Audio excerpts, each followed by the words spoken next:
नमस्ते विद्यार्थियों। Second year political science की ऑनलाइन क्लास में आप सबका स्वागत है। पिछली क्लास में हमने राष्ट्रवाद के बारे में पढ़ा था कि भारत में कैसे राष्ट्रवाद का उदय हुआ। उसी क्रम को हम आगे बढ़ाते हुए जो उस राष्ट्रवाद की दो धाराएं थी, उदारवादी धारा और उग्रवादी धारा, उनको पढ़ेंगे।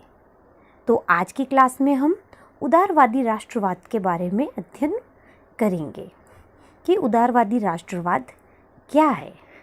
इसको जानने के लिए सबसे पहले हम ये जानेंगे कि राष्ट्रवाद का पर्यायवाची हमारे भारत में कांग्रेस को माना जाता है। देखिए, वैसे तो समय समय पर बहुत सारे दल बने जिन्होंने भारतीय स्वतंत्रता संग्राम के अंदर अपना योगदान दिया, परंतु उसको एक सही दिशा कांग्रेस ने दी। कांग्रेस का इतिहास ही भारतीय स्वाधीनता संग्राम का इतिहास बन गया। हालांकि कांग्रेस की स्थापना भारत को स्वतंत्रता दिलाने के लिए नहीं हुई थी।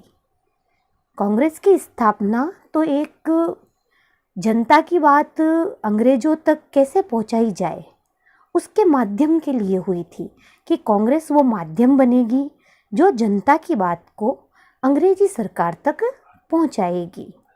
पर धीरे धीरे कांग्रेस पार्टी ने स्वाधीनता संग्राम में अपना योगदान दिया और माना जाता है कि कांग्रेस की वजह से ही भारत को स्वतंत्रता प्राप्त हुई। अब कांग्रेस का जो इतिहास है वही भारतीय स्वाधीनता संग्राम का इतिहास है। तो ये जो इतिहास है वो 3 भागों में बटा। उनमें सबसे पहला भाग था उदारवादी, दूसरा भाग रहा है उग्रवादी और तीसरा रहा है गांधी युग।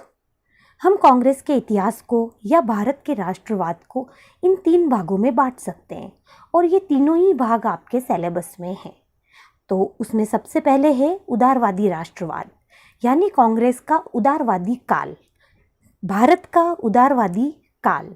जो उदारवादी नेता थे वो कौन थे और वो क्या चाहते थे, उनकी नीतियाँ कैसी थी, उन्हीं सब का हम आज विस्तार से अध्ययन करेंगे। जैसा आपको स्लाइड में दिख रहा है कि कांग्रेस की जो ये संस्था थी प्रारंभ में अत्यंत ही नरम थी। उदारवाद का पर्यायवाची ही यह है नरमता। आरंभ से ही कांग्रेस का दृष्टिकोण जो रहा है एक आदर्श और विशुद्ध राष्ट्रीय रहा है, यानी हम कह सकते हैं क्रांतिकारी रूप नहीं रहा है इसका। इसने कभी भी वर्ग विशेष के हित का समर्थन नहीं किया था, वरन सभी प्रश्नों पर राष्ट्रीय दृष्टिकोण अपनाया कि कैसे राष्ट्र का हित हो सकता है। किसी वर्ग विशेष का हित नहीं, संपूर्ण राष्ट्र का हित। और कांग्रेस के बारे में दूसरी महत्वपूर्ण बात यह भी है कि ये कोई क्रांतिकारी संगठन तो था नहीं। इसकी जो बागडोर जो थी वो शुरू में नरम राष्ट्रवादियों के हाथ में थी। इस युग में भारतीय राजनीति में ऐसे व्यक्तियों का प्रभाव था जो अंग्रेजों के प्रति श्रद्धा रखते थे, उदारवादी विचारधारा में विश्वास रखते थे, क्रांतिकारी रूप नहीं रखते थे। अपनी मांगों को बहुत नरम तरीके से रखना ही उदारवाद है। वो बहिष्कार और असहयोग जैसे क्रांतिकारी विचारों के विरुद्ध में थे। बहुत ही सहजता से, नरम भाषा से और विनम्रता से अपनी बात को रखना ही उदारवादियों का कार्य था। यही उनकी विचारधारा थी, यही उनकी कार्यशैली थी। अब हमारे यहाँ पे कौन कौन से उदारवादी नेता हुए हैं। हमारे यहाँ पे प्रमुख जो उदारवादी नेता हुए हैं वो हुए हैं दादा भाई नौरोजी, सुरेंद्रनाथ बनर्जी, फिरोज शाह मेहता, लाल मोहन घोष, रास बिहारी, गोपाल कृष्ण गोखले आदि नेता। ये जो तो बहुत महत्वपूर्ण नाम है वो बताए गए हैं आपको। आदि नेता ये जो हैं उदारवादी हुए हैं। इसके अलावा कांग्रेस में कुछ उदारवादी अंग्रेज भी थे जो कांग्रेस के सदस्य थे। आपको वैसे पता होगा, आपने पिछली क्लास में पढ़ा भी होगा कि कुछ अंग्रेज भी कांग्रेस के सदस्य थे, जिसमें ए.ओ. हुम, जिसने कांग्रेस की स्थापना करी थी, विलियम वैडबर्न, जॉन ह्यूल, मैक्विन और स्मिथ, ये इम्पोर्टेंट है। अब उदारवादी नेताओं का कार्यकाल। उदारवादी नेताओं का कार्यकाल कौन सा रहा, या हम ये कह सकते हैं कि भारत में उदारवादी युग कौन सा रहा, कांग्रेस का उदारवादी युग कौन सा रहा। तो 1885 से लेके 1905 तक का जो कार्यकाल था वो कांग्रेस का उदारवादी कार्यकाल माना जाता है। इसलिए भारत के राष्ट्रीय आंदोलन के इतिहास में इस काल को उदारवादी युग कहा जाता है। ये कांग्रेस के प्रारंभिक जो 20 वर्ष हैं उसमें नरम राष्ट्रीयता की क्या रही है, प्रधानता रही है। यहाँ तक आपको उदारवादी राष्ट्रवाद क्या होता है और उसके कौन कौन से नेता हैं ये पता चल गया होगा, समझ में आ गया होगा। अब उदारवादियों की नीतियाँ क्या थी, उनकी विचारधारा क्या थी और उनकी कार्यशैली क्या थी, ये हम देखेंगे। तो उनकी क्या कार्यशैली थी, विचारधारा, उद्देश्य क्या थे, वो किस तरह की सोच रखते थे, तो उसको मैंने एक पॉइंट में डिवाइड किया है। हम पॉइंट के अकॉर्डिंग ही इस बात को समझेंगे। तो फर्स्ट है ब्रिटिश शासन के प्रति भक्ति की भावना।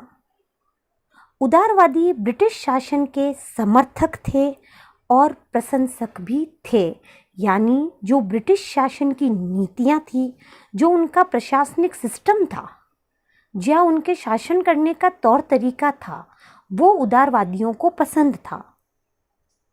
वे असहयोग या क्रांतिकारी विचारों के विरोधी थे। उदारवादी कांग्रेसी नेता उच्च मध्यम वर्गीय घरानों के थे तथा अंग्रेजी शिक्षा से प्रभावित थे। उदारवादी जो नेता थे वो उच्च मध्यम वर्गीय घरानों के थे। उन्होंने सबने अंग्रेजी शिक्षा ले रखी थी और वो उससे प्रभावित थे। वो ऐसा सोचते थे कि इस शिक्षा से ही भारत का क्या हो सकता है, कल्याण हो सकता है। दादा भाई नौरोजी, उमेश चंद्र बनर्जी, फिरोज शाह मेहता आदि नेताओं के जो हृदय में थी ब्रिटिश शासन के प्रति कृतज्ञता की भावना थी। वो ब्रिटिश शासन को अच्छा मानते थे। इसीलिए एनी बेसेंट ने कहा भी है कि इस काल के नेता अपने को ब्रिटिश साम्राज्य की प्रजा मानने में गौरव का अनुभव करते थे। ये एनी बेसेंट ने उदारवादी नेताओं के बारे में कहा है। दूसरे इनकी विशेषता ये रही है कि उदारवादी जो नेता थे क्रमिक सुधारों में विश्वास करते थे। क्रमिक सुधार यानी धीरे धीरे स्टेप बाय स्टेप कोई परिवर्तन लाना, किसी चीज़ का सुधार करना। कोई क्रांतिकारी या कोई विशेष जो बड़ा सुधार होता है ना, वैसा नहीं। जो उदारवादी नेता थे वो रूढ़िवादी प्रकृति के थे। वो देश की जो शासन व्यवस्था अंग्रेजों ने चला रखी थी उसमें कोई विशेष परिवर्तन नहीं करना चाहते थे। ये बात हमें जो फर्स्ट पॉइंट है उससे क्लियर होती है कि वो ब्रिटिश शासन के समर्थक थे, उसमें वो परिवर्तन नहीं करना चाहते थे, बस वो उसमें थोड़ा बहुत सुधार करना चाहते थे। सुधार में वो क्या चाहते थे, वो अपना हिस्सा चाहते थे कि हमको कमेटी जो भी बन रही है उसका मेंबर बनाया जाए, या प्रशासनिक नौकरी है तो हमें उस नौकरी के अंदर रखा जाए। उनका उद्देश्य सिर्फ इतना ही था कि स्थानीय संस्थाएं, रक्षा, सेना आदि के अंदर क्या किया जाए, सुधार किया जाए। 1906 में कांग्रेस अध्यक्ष के रूप में दादा भाई नौरोजी ने स्वशासन की मांग रखी थी, यानी स्वराज्य की मांग रखी थी। वह स्वशासन और स्वराज्य की मांग भी उन्होंने स्वतंत्र नहीं रखी थी, ब्रिटिश साम्राज्य की छत्र छाया में रखी थी कि हमें स्वराज्य तो चाहिए पर ब्रिटिश साम्राज्य की छत्र छाया में चाहिए। उनके इस कथन से हम अंदाज़ा लगा सकते हैं कि वो किस तरह से ब्रिटिश शासन के समर्थक थे और वो कैसे ब्रिटिश सरकार के अंडर में ही रहकर काम करना चाहते थे। यहाँ तक आपको समझ में आया होगा। अगली उदारवादियों की विशेषता ये थी कि वह ब्रिटेन से स्थायी संबंधों की स्थापना करना चाहते थे। वह चाहते थे कि हमारे जो ब्रिटेन से हैं संबंध हमेशा के लिए बने रहे। उन्हीं संबंधों में क्या है, भारत का हित है। अगर भारत ब्रिटेन से अलग हो गया तो भारत का विकास नहीं हो पाएगा। उदारवादी जो थे पाश्चात्य सभ्यता और विचारों के पोषक रहे हैं। उनकी मान्यता ही यही थी कि भारत का ब्रिटेन से संबंध भारतीयों के लिए बहुत बड़ा वरदान है। ब्रिटेन से संबंधों के कारण अंग्रेजी साहित्य, शिक्षा पद्धति, यातायात के साधन, न्याय प्रणाली, स्थानीय स्वशासन आदि सब चीज़ें भारत के लिए अमूल्य वरदान सिद्ध हो सकती है। उन लोगों का ऐसा मानना था कि अगर ब्रिटेन से संबंध हम अच्छे रखेंगे तो इन सब चीज़ों के वजह से भारत क्या हो सकता है, बहुत आगे बढ़ सकता है। इसीलिए फिरोज शाह मेहता ने कांग्रेस के छठे अधिवेशन के सभापति के पद से कहा भी था, इंग्लैंड और भारत का संबंध इन दोनों देशों और समस्त विश्व की आने वाली पीढ़ियों के लिए एक वरदान सिद्ध होगा। हालांकि वास्तव में ऐसा हुआ या नहीं हुआ ये आप और हम सब जानते हैं, पर उदारवादियों की ऐसी मान्यता रही है। अगली उनकी मान्यता ये रही थी, वो अंग्रेजों की न्यायप्रियता में बहुत विश्वास रखते थे। उनकी जो न्याय प्रणाली थी उनमें उनका बहुत ही विश्वास था।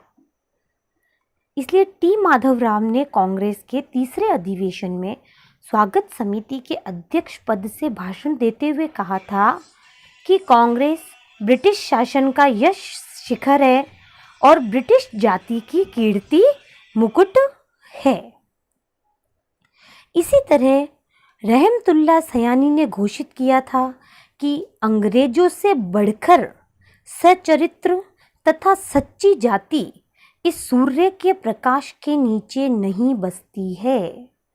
रहमतुल्लाह सयानी जो उदारवादी नेता थे, उनके इस कथन से स्पष्टतः प्रकट होता है कि वो किस तरह अंग्रेजों को बहुत ही सच्चा और न्यायप्रिय मानते थे, कि उनके जो भी फैसले हैं वो बिल्कुल सही हैं, बल्कि वास्तव में ऐसा कुछ था नहीं। अगली विशेषता ये रही है उनकी कि ब्रिटिश साम्राज्य के अंतर्गत उन्होंने स्वशासन की मांग की। जैसा मैंने आपको पहले भी बताया कि उन्होंने स्वराज्य, कांग्रेस ने स्वराज्य और स्वशासन की मांग की थी, पर उन्होंने स्वशासन और स्वराज्य की मांग कैसे की थी?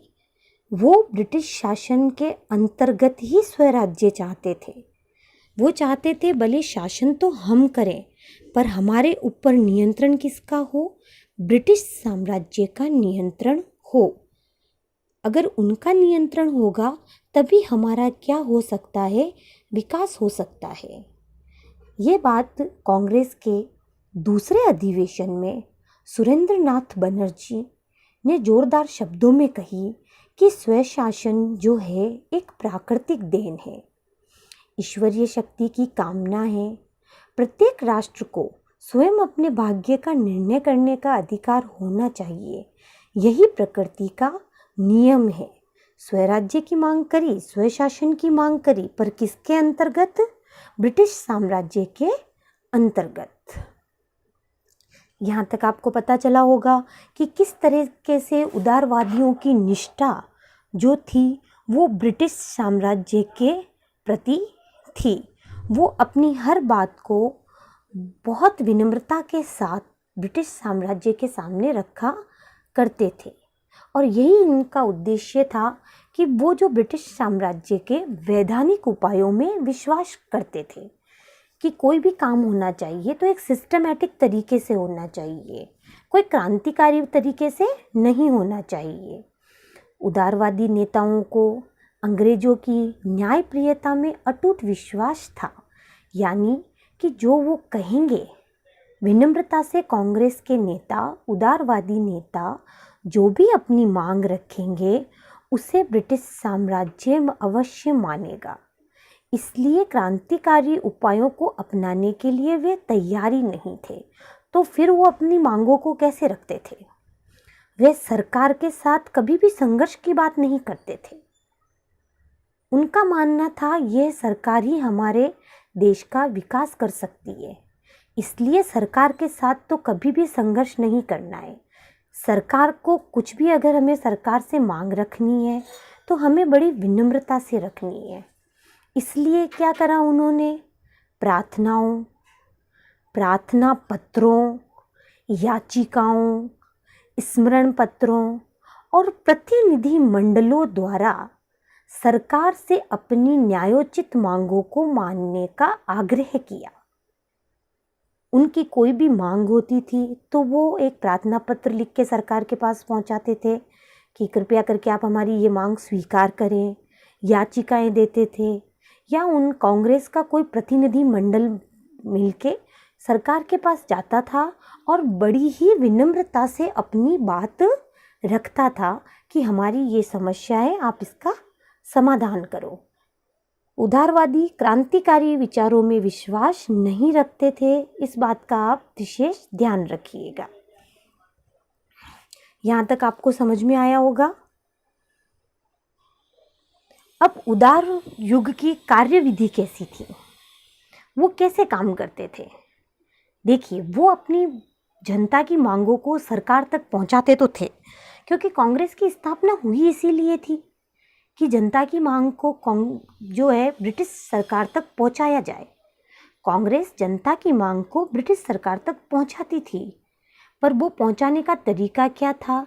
वैधानिक तरीकों पर आश्रित थी। प्रतिवर्ष कांग्रेस के अधिवेशन हुआ करते थे, ये तो आपको पता ही होगा। अधिवेशन के अंदर मांगे रखी जाती थी कि हमें ब्रिटिश सरकार से क्या क्या मांगे रखनी है, हमें क्या क्या सुधार चाहिए कार्यप्रणाली के अंदर।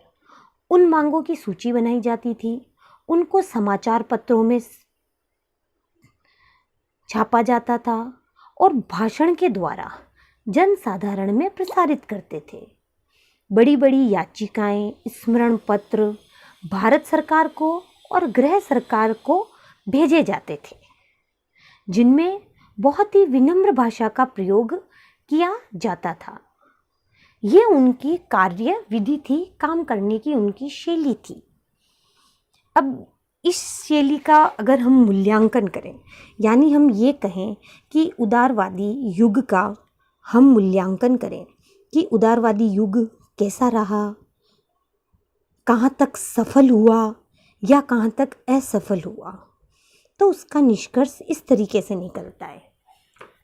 कुछ आलोचकों का तो ऐसा मत है कि उदारवादी नेता एक उद्योगपति, जमींदार, शिक्षक, नौकरशाही वर्ग का प्रतिनिधित्व था, यानी जो निचले तबके के लोग थे उनका प्रतिनिधित्व नहीं था। इन्होंने कभी भी निचले तबके के लोगों के हितों की बात नहीं करी, ऐसा कुछ आलोचकों का मानना है। जिससे उनका भारतीय राष्ट्रीय आंदोलन में योगदान नगण्य था, जो कि कुछ हद तक सही भी प्रतीत होता है।